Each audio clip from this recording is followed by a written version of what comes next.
Hi friends, నేను మీ శ్రీవాణి. ఈరోజు మీకు జొన్న దోశల్ని ఎలా చేసుకోవాలో చూపిస్తాను. జొన్న పిండితో మీరు ఏం చేస్తారు? మ్యాక్సిమం అందరి ఇళ్ళల్లో అయితే జొన్న రొట్టెలు చేసుకుంటారు, లేదంటే జొన్న గట్కని చేసుకుంటారు. ఇలా జొన్న దోశల్ని ఎప్పుడైనా ట్రై చేశారా? ఈ రెసిపీ మీకోసమే. దీంట్లో హెల్త్ బెనిఫిట్స్ చాలా ఉన్నాయి. దాన్ని తయారు చేసుకోవడం ఎలాగో మీకు చూపిస్తున్నాను చూడండి. జొన్న పిండిని కొంచెం తీసుకొని అందులో వాటర్ వేసుకొని ఉండలు లేకుండా కలుపుకోవాలి. తర్వాత ఒక చెంచాడు జీలకర్రని వేసుకోవాలి. ఉండలు లేకుండా ఇలా కలుపుకోవాలి. ఒక హాఫ్ అన్ అవర్ పాటు నానబెట్టుకోవాలి. అప్పుడే క్రిస్పీగా వస్తాయి దోశలు. దానికి కావాల్సినవి బీట్రూట్ తురుము అండ్ క్యారెట్ తురుము, చిన్నగా కట్ చేసి పెట్టుకున్న పచ్చిమిర్చి అండ్ చిన్నగా కట్ చేసి పెట్టుకున్న ఆనియన్స్ అండ్ కరివేపాకును కూడా చిన్నగా తరిమి ఇలా పెట్టుకోవాలి. దీంట్లో చాలా హెల్త్ బెనిఫిట్స్ ఉంటాయి. ఇలా మీరు ఒకసారి ట్రై చేసుకోండి.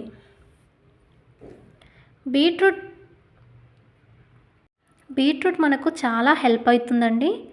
అది దేనికంటే రక్తహీనత సమస్య నుంచి దూరం చేసుకోవచ్చు అండ్ స్కిన్కి కూడా చాలా మంచిది.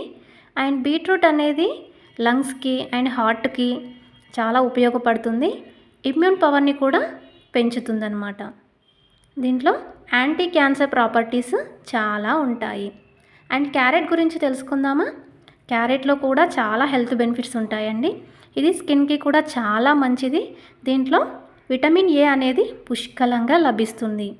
అండ్ హీమోగ్లోబిన్ కూడా పెరుగుతుందండి క్యారెట్ వల్ల.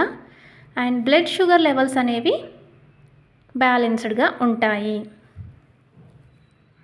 తర్వాత పచ్చిమిర్చి ముక్కల్ని కూడా ఇలా చిన్నగా కట్ చేసుకున్న పచ్చిమిర్చిని వేసుకొని టోటల్గా మిక్స్ అయ్యేలాగా ఇలా కలుపుకోండి. ఆ తర్వాత ఆనియన్స్ని కూడా వేసుకోవాలి. ఆనియన్స్ వేసుకుంటే మంచి ఫ్లేవర్ వస్తుంది, మంచి టేస్ట్ కూడా వస్తుంది.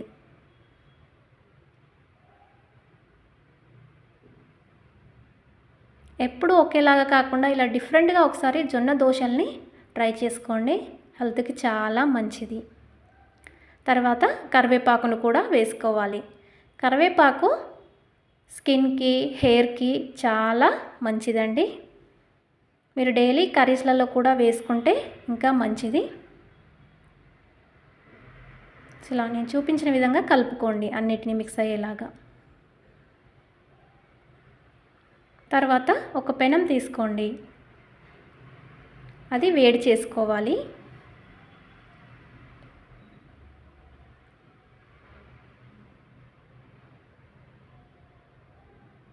వేడైన తర్వాత ఎక్కువ ఆయిల్ అప్లై చేయకూడదు. కొంచెం ఆయిల్ని ఇలా నేను చూపించిన విధంగా అప్లై చేసుకోండి. ఆయిల్ ఎందుకు అప్లై చేస్తున్నానంటే జొన్న దోశ అతుక్కుపోతుంది కాబట్టి కొంచెం ఆయిల్ని అప్లై చేసుకుంటే సరిపోతుంది. సో నేను ఇలా చూపించిన విధంగా కొంచెం కొంచెంగా పిండిని వేస్తూ ఇలా వేసుకోండి గుండ్రగా. అంటే రౌండ్ రావాలని ఏం లేదు, మీకు వచ్చిన షేప్లో వేసుకోండి. ఒక 5 నిమిషాల వరకు ఉడకనివ్వాలి దోశని. ఇలా జొన్న దోశలు తినడం వల్ల హెల్త్కి చాలా బాగుంటుందండి. జొన్నల్లో మనకు ఎక్కువగా ఫైబర్ అనేది లభిస్తుంది. అండ్ ఇందులో ఎక్కువగా ప్రోటీన్స్, విటమిన్స్, లైక్ విటమిన్స్ అంటే బి ఎక్కువగా ఉంటుందండి. And minerals and iron, magnesium, phosphorus అనేవి అధికంగా లభిస్తుందండి. జొన్న దోశలు అనేది ఎక్కువగా డయాబెటీస్ ఉన్న వాళ్ళకి చాలా మంచిదండి. అండ్ ఇంకా బ్లడ్ సర్క్యులేషన్ అనేది చాలా ఇంప్రూవ్ అవుతుంది. మనకు ఎనర్జీ అనేది బూస్టింగ్ అవుతుందన్నమాట. ఎనర్జీ లెవెల్స్ ఎక్కువగా లభిస్తుందన్నమాట. ఇది చాలా చాలా హెల్త్ బెనిఫిట్స్ ఉన్న ఈ దోశని మీరు ప్రతిరోజు చేసుకొని తింటే చాలా మంచిది. ఈ రెసిపీ మీ అందరికీ నచ్చింది అనుకుంటున్నాను.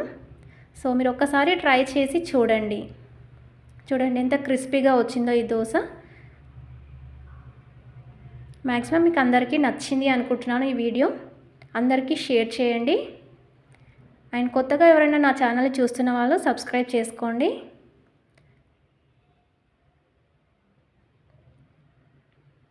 Thank you so much. Thanks for watching.